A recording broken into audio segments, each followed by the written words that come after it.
Welcome to 501 Crossroads, your show all about nonprofits and the people that make the mission happen. I'm Marjorie Moore, President and CEO of Mind's Eye, and my personal mission is to make nonprofits stronger by identifying and fixing the rubs that so often come up between people and the mission. My fabulous co-host, the nonprofit ninja Natalie Jablonski, is here. That's right, specializing in helping nonprofits maximize their time, talent, and resources to achieve organizational greatness. Hey, Natalie. Hey, Marjorie, what's going on? Well, I'm sitting here with a lovely glass of wine, so you know what that means? Conveniently, I'm sitting here with a lovely glass of wine. That can only mean one thing. It's time for another Wine on One. Clink. Clink. Ah, these I are don't know my why we favorite always say shows. clink when we actually clink the glasses now. Probably for the same reason that people use walkie-talkies and they feel like they have to go at the end of it, even though they really don't have to. Because when you pretend, and let's just face it, in nonprofit management, you pretend to drink a lot because it's not always appropriate to have a glass of wine at 9 a.m. I mean, sometimes. Well, I mean, coffee cups you can't see through most of them. This is true. And I only drink coffee until it's like socially acceptable to drink wine. So yeah, because drinking wine too early is not a really good way to represent your organization's brand. No, it's not. And speaking of which, can we just talk about how the brand is put out there and how we're representing our organization? Yeah. Because I'm seeing some things lately that's kind of getting on my pet peeve mode. We talk about these once in a while. Mm-hmm. So I would love to toss this out for thought, and I'm hoping our audience enjoys this as well. And maybe it makes them think twice about how their brand is represented. So here's a big one. I see a car. It's got a beautiful wrap on it with the logo of the organization, whether it's a for-profit or nonprofit, and they're driving like a crazy person. Ooh, don't do that. Now, I know on the back, there's like this call me if you see me driving erratically type of phone number on a lot of these. Maybe sometimes. But not always. Mm-hmm. And what is the first thing you see when you get cut off by someone like that? I mean, besides red because you're angry, the brand of the organization. And then you typically don't tell the story to your friends with, I got cut off by this crazy driver. I got cut off by this person who was driving a blank vehicle. Mm-hmm. From hospice. Yes. Hospice people. Those doggone hospice people. Well, I feel bad because they're probably going to someone who really needs them. But probably. The result is that's where I'm going with this. Mm-hmm. We put our brand on everything because as nonprofits, we're doing everything we can from a grassroots standpoint to make sure that our organization is well known, respected, and talked about in these subtle settings, if you will. But think about how many times your brand is being used. And perhaps that your team members are forgetting how that brand is being used, or you're handing out something that has your brand on it, and then that person is using it. The cup, for example. Mm-hmm. Everybody logo cups for staff or board or volunteers as a thank you, drinkware, thinking, great, because they'll walk around, they'll have my cup, and it'll be on there. So what happens when that person takes that cup to your local coffee shop and then acts a fool? Because they didn't get the right change back, or their toasted cheese was not really toasted. It was more grilled. I like mine more toasted. Well, good to know. Actually, not cooked all the way. Just not cooked all the way. So, but we've seen people kind of lose their mind over things that really aren't that important. Mm-hmm. And so my question is, if they're there with their coffee cup and their logo, do they know that they're a donor of that organization? That's why they have it? Or do they just see that brand and go, wow, that person with the ABC organization really is, you see how it automatically taps into it? Absolutely. It concerns me a great deal. Mm-hmm. And I think that we forget sometimes that we represent the brand. Yeah. Anytime you have anything that says your organization on it, I was actually considering buying some swag today. I'd have to rethink that. Well, that's good for any of our vendors who are listening, right? I worry about that with T-shirts. Mm-hmm. So we're in the events are us mode, right, in nonprofit land. All the time. And one of the things that we tend to distribute at lots of events are T-shirts. Think of your 5Ks and your beat ball and your bowling events and all these things that are happening. And of course, we're thrilled for them to wear our shirt until we're not. Yeah, that is a really good point because we, our logo is actually very prominently displayed on our beat ball shirt. As it should be. Yeah, and we give out 300 of those a year. Every year. And I actually got really excited because I saw somebody wearing one from a couple of years ago at an event this summer. And I was like, that's so awesome. It wasn't our event. It was something else. It was great. But she was behaving as one would expect one would behave at a But you city can't control homecoming. that. It's out of your circle of control, Yeah. your circle of influence. I was at Lowe's no more than maybe, we should stop name dropping all these stores. Yeah. You should give us money for that, right? But I was at some random hardware store and I saw a T-shirt from about 6 years ago that an organization did. Mm. And I thought, wow, that's really cool. And before I even approached him about it, I realized he was making a huge service complaint to the customer service department about something that he purchased or didn't purchase. I'm not really sure, but he was making quite the arm gestures. And I would show you all of them, but I don't want to spill my wine.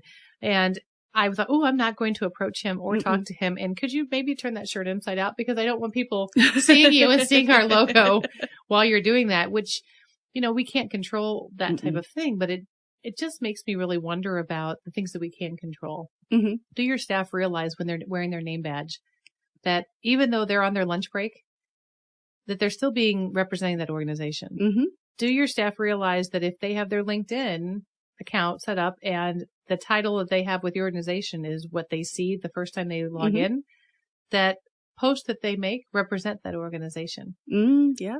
And also I've seen it on our local newspaper. They will post on the Facebook page of that particular newspaper. That's the worst. Not realizing that they're connected directly with the organization that they're employed by because of how their Facebook is set up. And nobody writes nice things on the newspaper's Facebook page. Typically not so much. It's not keep up the great work in a smiley face with a thumbs up sign. The emojis typically are much more negative. And I always worry about organizations. I worry about mine, obviously, although I have a great staff and I know they respect the organization a great deal. It's the things you don't think about. So how do we incorporate this into our training and our sensitivity training and helping people be more aware of brand awareness and brand responsibility?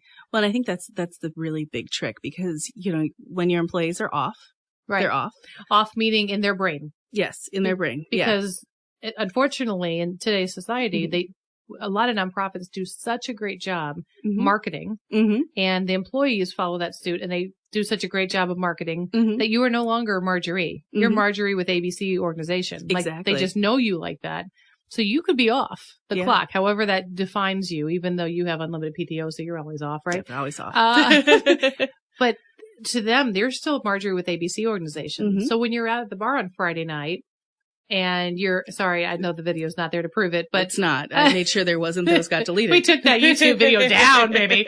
And you're having a few drinks with your friends and you're having a good time. How is that interpreted by someone? Are you allowed to be a person outside the organization? Where does the brand stop? I guess that's the question. Well, and that's really huge. You look at over the past probably 2 or 3 years, the number of people that have gotten fired from their companies, profit or nonprofit, for saying something, posting something, doing something that was, inherently probably not good on Facebook or Twitter or whatever. Or at least in the eyes of that organization. In that organization. Or that employer. Or the internet.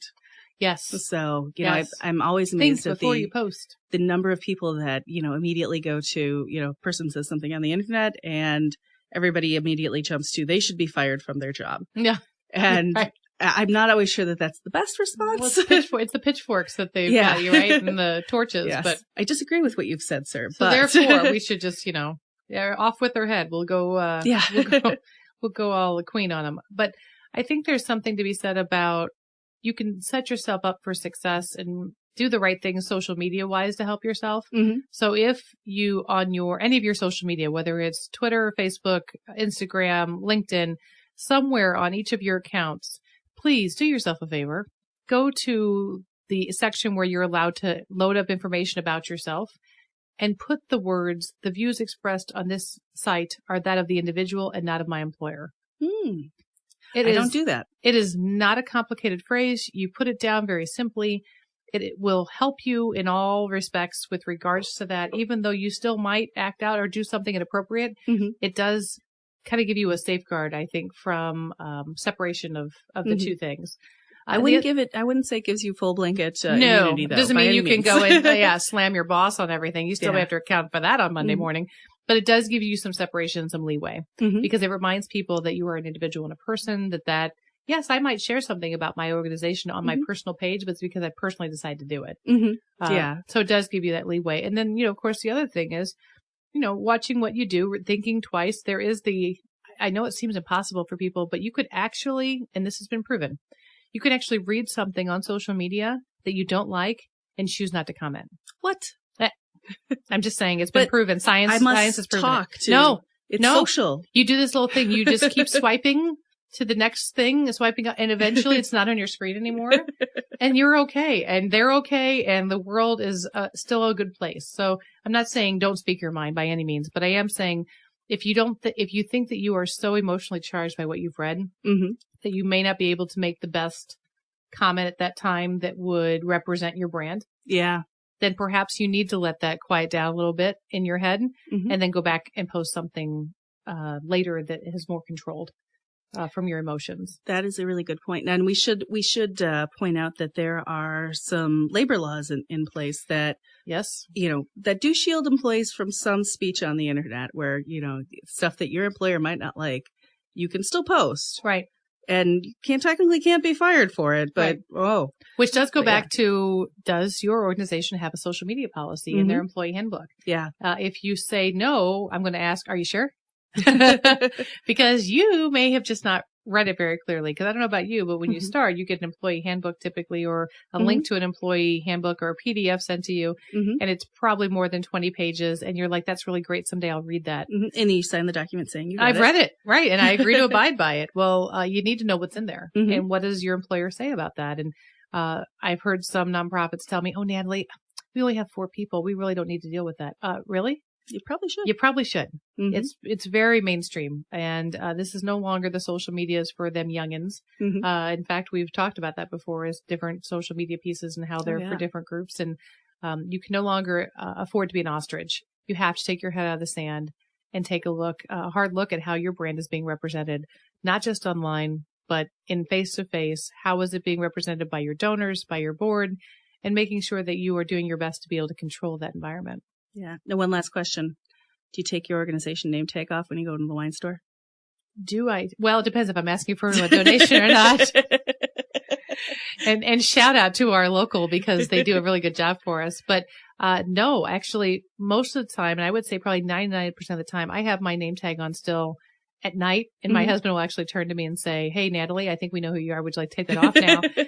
And I wear it because I'm very proud of that. But it also, for me, it's a mental reminder of who I am and who I'm representing. And I'm representing my clients. And it really helps me to keep myself in that mindset. So in that respect, like, I'm a human being. I do walk into the wine store and I will get my, 12 to 17 bottles of wine. And for tonight. Just for tonight.